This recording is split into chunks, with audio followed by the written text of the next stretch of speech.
Welcome back to Hey Kentucky. A lot to talk about after that election last night, and we want to break it down with Dr. Stephen Voss, a UK political science professor who joined LEX 18 last night as all the returns were coming in.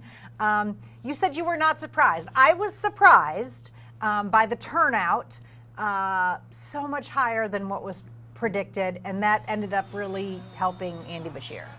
Well, the number one thing that determines turnout is how close the election's supposed to be. When people feel that it's neck and neck, they're motivated to vote. Then they think their vote might matter. You know, when it's lopsided and the polls are all saying one side or the other is going to win, they don't show.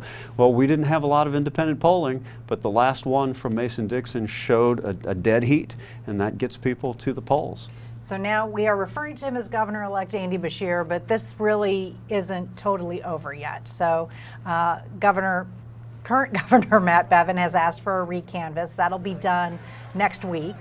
What do you think happens through that process? Right, so we're only talking about 5,000 votes out of 1.4 million or so. That's a really small margin. So it's not surprising he at least wants a fairly quick run-of-the-mill check of the results. You know, some states with an election this close would have had legal provisions kick in a recount, which is much more elaborate than this recanvass that we're talking about. I'd be a little more surprised if the recanvass does what we expect and it shows no change. I'd be surprised if anyone tries to go to that next step of challenge, because then you start talking about a lot more money, a lot more time, a lot more disruption. The disruption thing is really, I think, what would weigh on people is this was already a contentious election.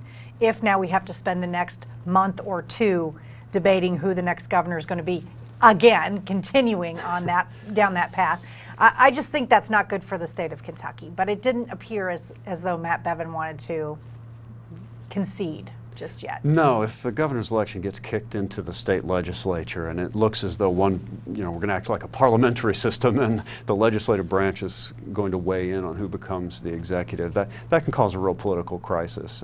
You need things pretty desperate before you try to do that sort of thing. You think back to the 2000 presidential election when the country was approaching that sort of constitutional crisis.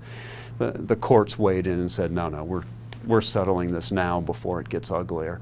I don't think we'd want to see that. No. Okay, so national pundits really started following this race last night. And yeah, so I watched some of that too, the back and forth, and I don't think they had a real grasp on what it was like in Kentucky, where they wanted it to make a referendum on Donald Trump.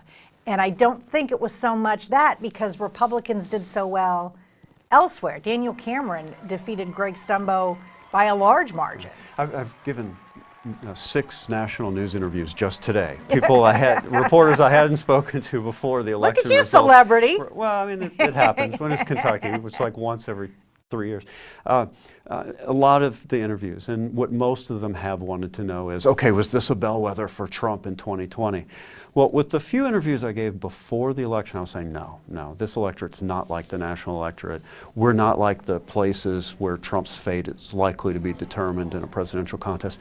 I'm not so sure anymore. I think I gave bad advice. And that's because of where Beshear did especially well compared Northern to Kentucky? the numbers. Suburban areas, you know, places where you have fairly well-educated, fairly affluent, usually center-right, slightly Republican voters. And they bailed on Bevin and they switched to Beshear. That's exactly the sort of voters who bailed on the Republicans in 2018, exactly the sort of voters in the districts that switched from R to D and gave Democrats control of the House of Representatives. So now, if I'm a national Republican leader, I'm getting worried. Right? They didn't quite know how to deal with Trump hijacking my party, you know, sort of the Trump takeover. Go after him, go anti-Trump, you risk alienating the Trump vote. Support him too much, you don't know what the cost is of the Republican Party. Now it's looking as though having the Republican Party become more the party of Trump is costing. It's resulting in a brain drain of these upper socioeconomic status Republicans leaving the party. And if you're a Republican leader, you know, you hope it's temporary. You hope it's just a short-term reaction to Trump himself and that it stops being the way those voters behave later on. But you have to worry that this is what we call a realignment, that this upper status group of voters who used to be Republican are becoming Democrats for good, and you become a minority party for a generation.